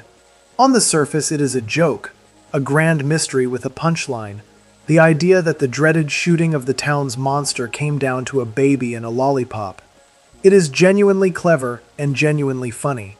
But underneath the joke runs that cold little thread, the shifting eyes, the hint that the most innocent face in the show might hide something darker. For a moment, the audience is asked to look at a baby and wonder if she meant to pull that trigger, and there is something quietly eerie about being made to suspect an infant. The show took the safest, sweetest character it had and let a shadow of doubt fall across her, then walked away without ever clearing it up. The villain of the piece, the man who tried to steal the sun, ended up brought down not by an angry mob or a brave hero, but by the baby he tried to rob. The town went back to normal. The sun came back. And Maggie kept her secret, whatever it was, behind a pacifier and a pair of wide, unreadable eyes. Before we move on, if you're enjoying this analysis, please consider subscribing. It helps the channel tremendously. That mystery was buried only in the sense that its answer was hidden for a summer before being happily revealed. There is another Simpsons episode that got buried in a far more permanent way, taken off the air on purpose and kept off it, scrubbed from the places people stream the show, cut out of the boxes of discs, pulled from sight so thoroughly that fans now have to hunt for old copies just to see it at all.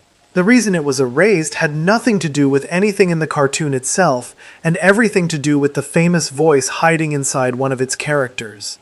Section 8. The episode they buried. There is one episode of The Simpsons that the people who made it decided the world should no longer see. Not a Halloween story, not a scary tale, not anything dark in its content at all. By itself, it is one of the gentlest, warmest episodes the show ever produced. A story about an odd friendship and a sweet little birthday song. And yet it has been pulled off the air, wiped from the places where people stream the show, cut out of the boxes of discs sold in stores, and sealed away so completely that anyone who wants to watch it now has to dig up an old copy from years ago. It is the only episode of The Simpsons that has been truly erased in America, and the reason has nothing to do with what happens in the cartoon. It has everything to do with the famous voice hidden inside one of its characters. The episode is called Stark Raving Dad, and it opened the show's third season on the 19th of September 1991. The story starts with one of those small, silly mix-ups the show loves. Bart's lucky red hat gets thrown into the wash with a load of Homer's white work shirts, and the color bleeds, turning every shirt pink. Homer, having nothing else to wear, shows up to the power plant in a bright pink shirt, sticking out badly among all the men in white. Between the odd clothes and a few strange answers he gives on a form, Homer gets labeled as mentally unwell and is shipped off to a hospital for people who are struggling with their minds. Inside that hospital, Homer meets the heart of the episode. His roommate is a very large white man who speaks softly, moves gently, and is completely convinced that he is the pop star Michael Jackson.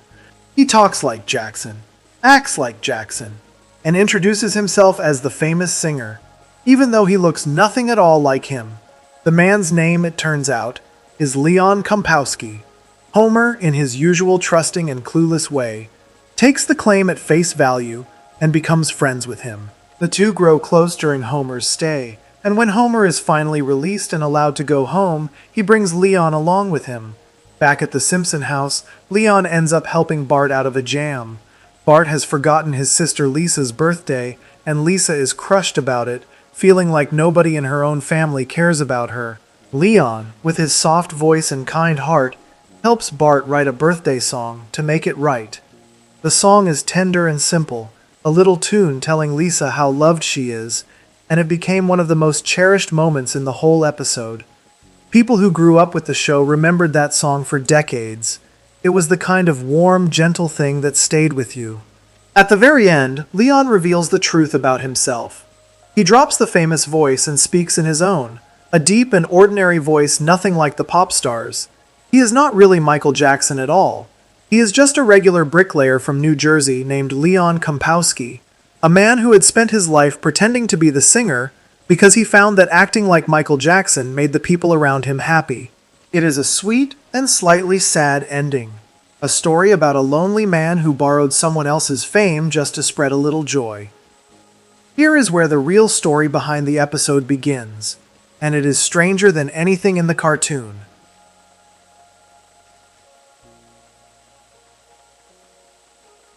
The man who provided the voice for Leon Kompowski, the soft-spoken patient who thought he was Michael Jackson, actually was Michael Jackson. At the time, he was one of the biggest stars on the entire planet, and he was also a huge fan of The Simpsons, with a special fondness for Bart. He approached the show himself, wanting to be a part of it. So the most famous singer alive came in and voiced a character who spends the whole episode claiming to be the most famous singer alive. The strangest part is how carefully his involvement was hidden. When the credits rolled, his name was nowhere on them. Instead, the role was listed under a made-up name, John J. Smith. For years afterward, fans could only whisper and guess about whether that really had been Michael Jackson's voice, with no official word confirming it. The truth was finally made clear much later, but at the time it was kept as a quiet secret, tucked behind a fake name. There was another trick buried inside it too. The little birthday song that everyone loved, the one Leon helps Bart write for Lisa, was not actually sung by Michael Jackson. Jackson wrote the song himself, but for the singing parts, the show brought in a man named Kip Lennon, a performer who could sound just like Jackson. So the speaking voice was the real star, and the singing voice was an imitator pretending to be him, layered together so smoothly that most people never noticed. The whole arrangement was partly a playful prank, a way for Jackson to slip into the show in disguise. When that birthday song later showed up on a Simpsons music album, the credit for who wrote it was given as a joke to a long-dead classical composer. Just another little bit of misdirection piled on top of all the rest. For a long time, none of this was anything more than a fun piece of trivia, a beloved secret that made the episode feel special. It was treasured by the people who made it and by the fans who watched it. A gentle story, a hidden superstar, a sweet song for Lisa. There was nothing about it that anyone wanted to hide for darker reasons. That changed many years later. In 2019, a documentary called Leaving Neverland was released, in which two men came forward and said that Michael Jackson had abused them when they were children.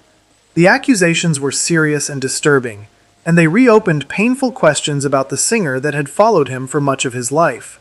Jackson had denied wrongdoing of this kind while he was alive, and had been found not guilty at a trial years earlier, and he had died in 2009, so he could not answer these new accounts himself.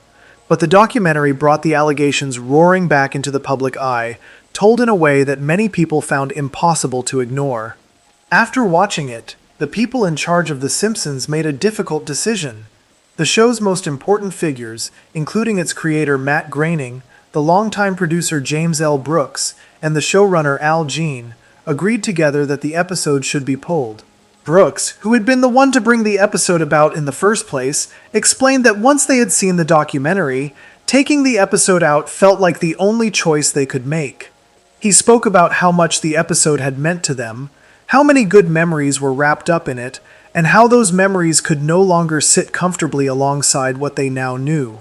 He also made a careful point of saying that he did not believe in erasing art in general, that the idea of wiping things away troubled him, but he reasoned that this was their own work, a chapter of a book they themselves had written, and so they had the right to remove that one chapter from it. One of the writers added a thought that cast the whole gentle episode in a colder light. Algene suggested that he believed Michael Jackson may have wanted to take part in this particular episode, with its sweet story and its tender little song aimed at a child's birthday, partly as a way to make himself appealing and trustworthy to children. That single idea changes how the warmth of the episode feels in hindsight. The soft voice, the kindness, the song written to comfort a lonely young girl, all of it takes on a shadow once a person considers that the famous man behind it might have had reasons that were not innocent at all. The very things that made the episode feel safe and loving become the things that make it uneasy to revisit. So the show buried it, and it buried it thoroughly. The episode vanished from the streaming service where people watch the show online. It was taken out of the reruns that play on television.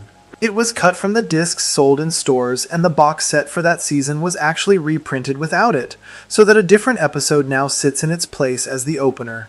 Today, the only way to see Stark Raving Dad legally is to track down an old physical copy made before 2019, hunting through used shelves and secondhand sellers for a version that still includes it. It stands alone as the only episode of The Simpsons to be completely banned and removed in America, set apart even from the rare episodes that were once held back for a time and later allowed back on the air. What makes this story belong among the show's nightmares is not a monster or a death. It is the quiet, real-life horror of a beloved memory turning sour. For nearly 30 years, this was simply a lovely episode about an unlikely friendship and a birthday song that made people smile. Then the world learned more about the man hidden inside it, and that knowledge reached back through time and changed the meaning of something people had once held dear. The song did not change, the story did not change, but the thing standing behind them did, and once that happened, the people who made it could no longer bear to let it play. There is a particular kind of dread in that, the dread of finding out that something warm and trusted was not what it seemed, that a gentle voice that once brought comfort belonged to someone who may have used that gentleness to do harm. The episode is not frightening to watch. The frightening part is everything now attached to it, the way a sweet story can become something a whole company decides must be locked away and never shown again. It is a nightmare made of real life rather than fiction, and those are often the ones that sit heaviest. Before we move on, if you're enjoying this analysis, please consider subscribing. It helps the channel tremendously. The Simpsons has spent decades being looked at closely, picked apart, studied for hidden meanings and buried secrets. Most of what people find is just clever writing or lucky coincidence. But there is one habit the show seems to have that unsettles people in a stranger way, a habit of appearing to see things before they happen. And one episode from the year 2000 looked 30 years down the road and put a particular man in the White House as president, a choice that sounded like a ridiculous joke when it aired, right up until the day it stopped being funny and turned out to be true. Section 9. The warning about the future. The Simpsons has been on the air for so long and has made so many jokes about the real world that something strange started to happen over the years. People began to notice that every so often the show seemed to have guessed what was coming. A joke from an old episode would line up with a real event years later, and fans would point at the screen and wonder how the writers could possibly have known. Over time, this gave the show an eerie reputation, the reputation of a cartoon that somehow sees the future. Most of these so-called predictions are nothing more than coincidence. When a show airs thousands of jokes about politics, money, science, and famous people across more than 30 years, the law of large numbers takes over, and a few of those jokes are bound to land close to something that actually happens. But there is one prediction that stands above all the others, the one people bring up first, and it is the strangest of the bunch because the show itself later admitted it had come true. The episode is called Bart to the Future, and it aired on the 19th of March in the year 2000. The story is built around Bart being shown a glimpse of his own grown-up life. While the family is visiting a casino, the man who runs the place offers to show Bart what his future holds, the way a fortune teller might. What Bart sees is not flattering.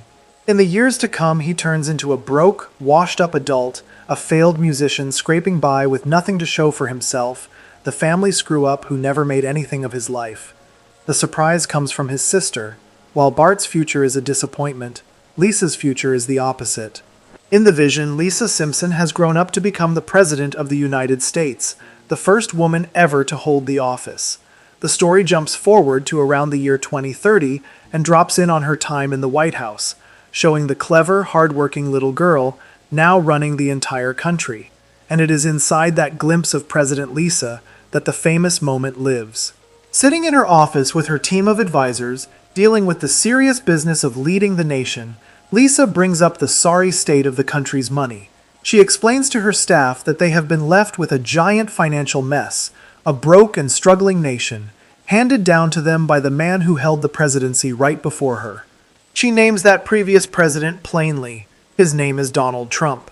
Her secretary, a grown-up Milhouse, confirms it. The country is flat broke.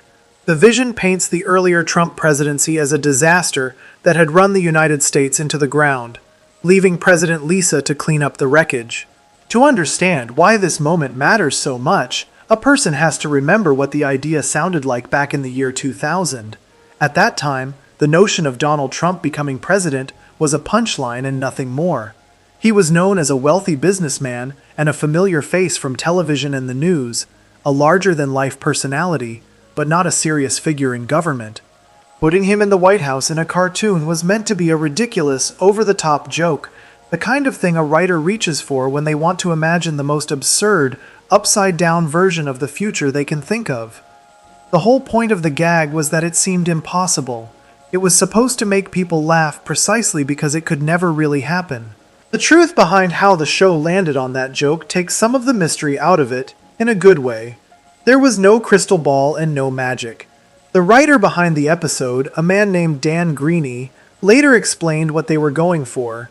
He described the joke as a kind of warning to America. In the vision the show was building, the country had gone a little insane, sliding toward its lowest point, and a Trump presidency seemed like the logical last stop on the way to hitting the bottom. It was the most extreme image of national chaos the writers could picture, dropped into the story to show just how far things had fallen in Lisa's future. There is one more piece of context that makes the joke far less magical and far more grounded.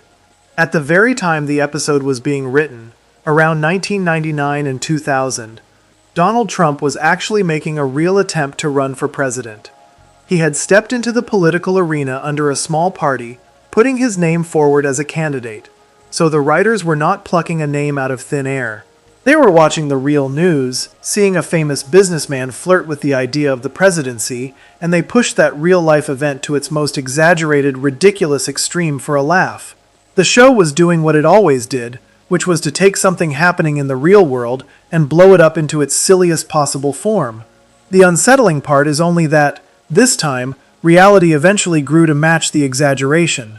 Then the years passed, and the joke sat quietly in an old episode, half forgotten, just another bit of throwaway comedy from the show's past. Until 2016. That year, Donald Trump was elected President of the United States. 16 years after a cartoon had used his presidency as the punchline to a joke about a country gone mad, it actually came to pass. And suddenly that old silly gag did not look silly anymore. People dug up the clip, played it over and over, and marveled at how a Simpsons episode from the turn of the century had named the future president while almost no one was taking the idea seriously. The show itself decided to respond, and the way it did was a small, knowing wink. In an episode that aired after the election, the opening included the classic gag where Bart is made to write the same sentence over and over on the school chalkboard as punishment. The line he wrote that time was about how being right is no fun at all, a tired admission that the show had somehow seen this coming and was not exactly thrilled to have been correct.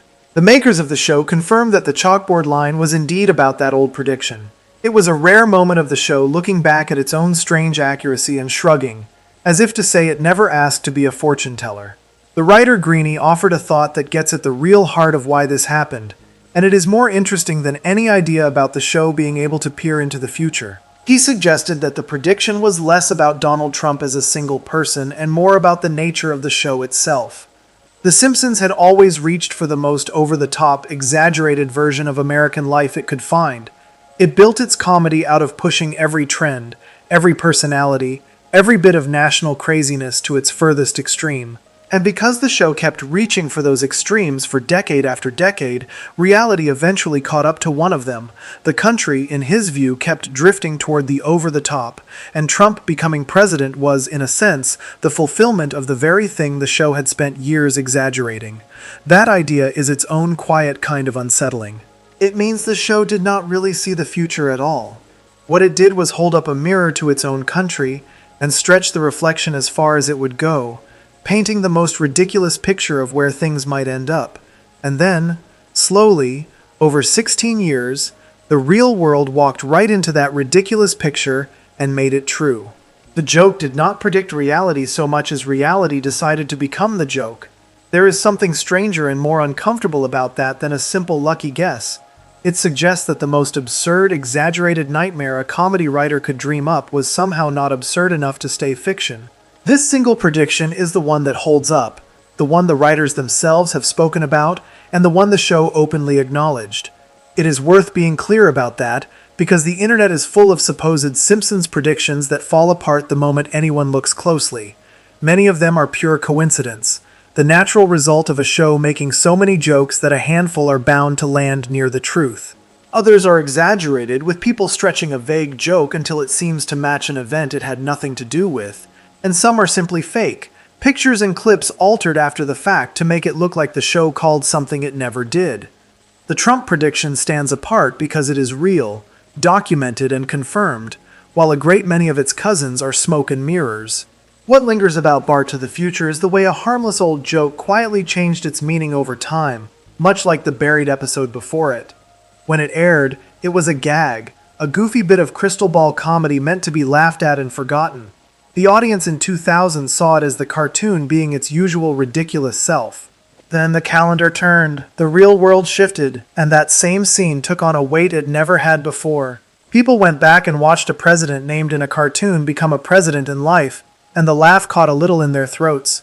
A joke that was funny because it could never happen became unsettling precisely because it did. That is the strange power the show holds over the people who study it.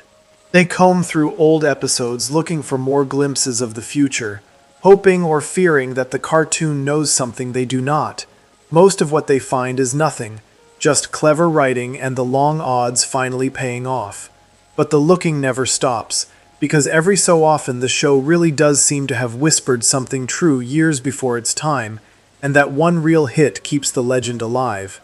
Before we move on, if you're enjoying this analysis, please consider subscribing. It helps the channel tremendously. For all the genuine strangeness the show has produced, from the gun in the baby's hands to the president named decades early, the wildest Simpsons story of all is one the show never made. Out on the internet, in the dark corners where people trade scary tales late at night, there lives a legend about a lost episode so disturbing that it was supposedly hidden away from the public forever. People describe it in detail. They claim to have seen pieces of it. They swear it is real. And the truth about that famous lost episode, the one called Dead Bart, is the strangest twist of all. Section 10. The Nightmare That Never Existed. Out in the late-night corners of the internet, where people gather to trade scary stories the way kids once did around a campfire, there is a whole kind of tale built for exactly that purpose. These stories are made up on purpose and then passed around as if they might be true, written to crawl under the skin and spread from person to person. People have a nickname for them, but what they really are is simple, short horror stories, invented by ordinary folks online, dressed up to feel like real secrets that someone stumbled onto by accident. The best of them are written in the first person, as if the teller lived through the events themselves, which is part of what makes them so convincing. There are no actors and no special effects, just plain words describing something awful as calmly as a person describing their day, and that flatness is what sells the fear. A story told like a confession feels truer than a story told like a story. Many of these tales follow the same recipe, and a huge number of them target the cartoons people loved as children. That choice is not an accident. A beloved childhood show is the perfect thing to poison, because everyone carries warm, trusting feelings toward it, and those feelings make the betrayal land harder. The standard version claims that some famous cartoon has a hidden, forbidden episode, one so disturbing that it was never allowed to air, locked away from the public by the people in charge. The teller always seems to have gotten their hands on it somehow, and they always describe it in loving, careful detail, right down to the way the animation looked and the sounds it made. Of all the lost episode legends ever invented, the most famous one about The Simpsons is a story called The Legend has been told and retold so many times that it has taken on a life of its own, and the way it is usually told goes something like this. A devoted Simpsons fan, the story claims, somehow gets the chance to meet Matt Groening, the man who created the show. During their talk, the fan brings up a rumor about a secret episode, one from the show's earliest days that was never broadcast. The moment the fan mentions it, Groening's mood changes. He grows nervous and uneasy, as if the question touched on something he wished had stayed forgotten. He does not want to talk about it. And yet, the tale says, he eventually gives in and agrees to let the fans see it, handing over a copy of this hidden episode that supposedly no one was ever meant to watch. That detail, the creator's reluctance, is doing quiet work. It plants the idea that the episode is so terrible that even the man who built the whole show is haunted by it. What the fan sees, according to the story, begins almost like a normal episode, but something is off from the very first frame. The animation looks rough and unstable, wrong in a way that is hard to name. The characters move strangely, as if the drawings cannot quite hold their shape. Their voices sound a little too raw, a little too real. The family is on an airplane and Bart, being Bart, is goofing around the way he always does, the way he has in 100 harmless episodes. Then comes the moment the whole legend is built around. Bart breaks a window on the plane, high up in the air, and the pressure pulls him straight out through it, sending him falling to his death. From there, the story claims, the episode stops being anything like a cartoon and becomes a slow descent into pure misery. The rest of the runtime is given over to the family grieving. They cry, and the crying does not stop.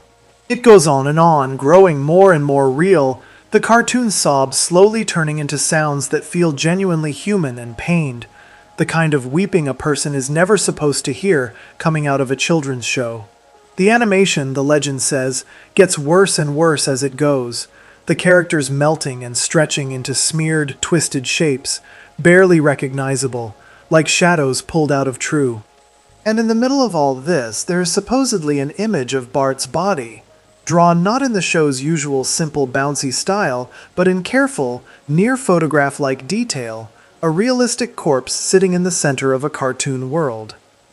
That single contrast, the lifelike dead body inside the flat cartoon, is exactly the kind of image that lodges itself in the mind and refuses to leave, which is why the story leans on it so hard. The legend saves its creepiest idea for the ending. As the supposed episode closes, the screen is said to show a row of gravestones, each one carved with the name of a famous guest star who had appeared on The Simpsons over the years.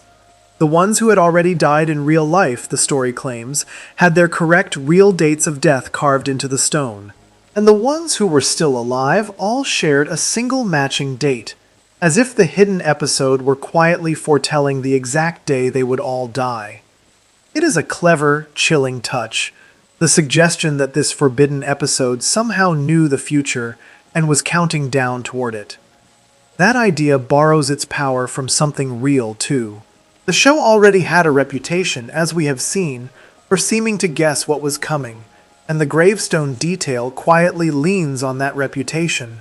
A person who had heard that The Simpsons once named a future president might find it just a little easier to believe that a hidden episode could name future deaths. To make the whole thing feel solid, the legend wraps itself in a bit of fake proof. It claims that the company behind the show, Fox, has a strange and inconsistent way of counting its episodes, refusing to count a certain few, and that this oddity exists to hide the fact that the lost episode was ever made. It even gives the supposed hidden episode an official-sounding label, the kind of code studios stamp on their shows to keep track of them all. The code it offers is 7G06, and that single detail, the one meant to make the story feel real, is exactly where the whole thing falls apart. Because none of it is true, there is no lost episode, there is no forbidden footage of Bart falling from a plane, no melting animation, no realistic corpse, no gravestones counting down to anyone's death, no nervous confession from Matt Groening. Dead Bart is a made-up story, invented and posted online by a regular internet user back in 2010, written for no other reason than to frighten people and to spread.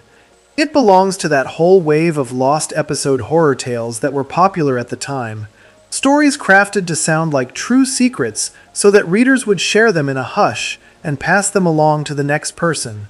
It was fiction from the very first word, the work of someone who simply wanted to tell a good scary campfire story to strangers on the web, and who happened to tell it well enough that it outlived almost every other story of its kind.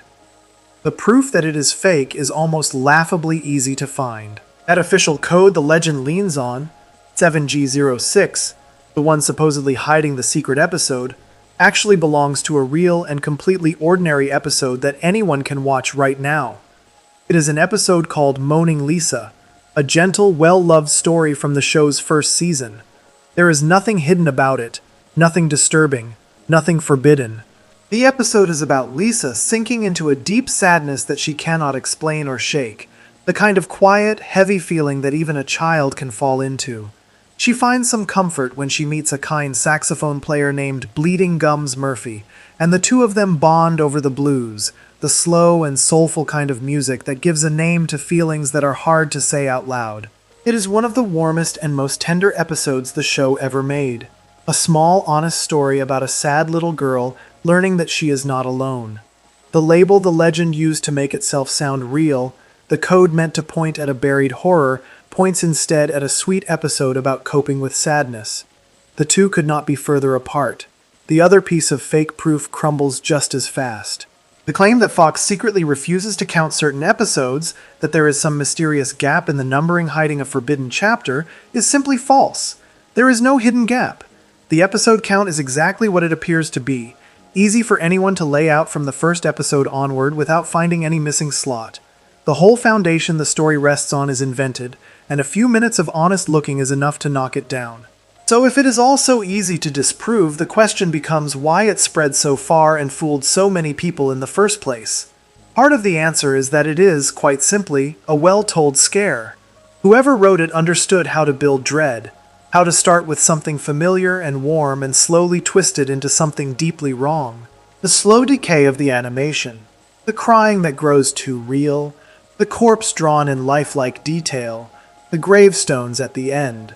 These are the work of someone who knew exactly what frightens people and in what order to reveal it.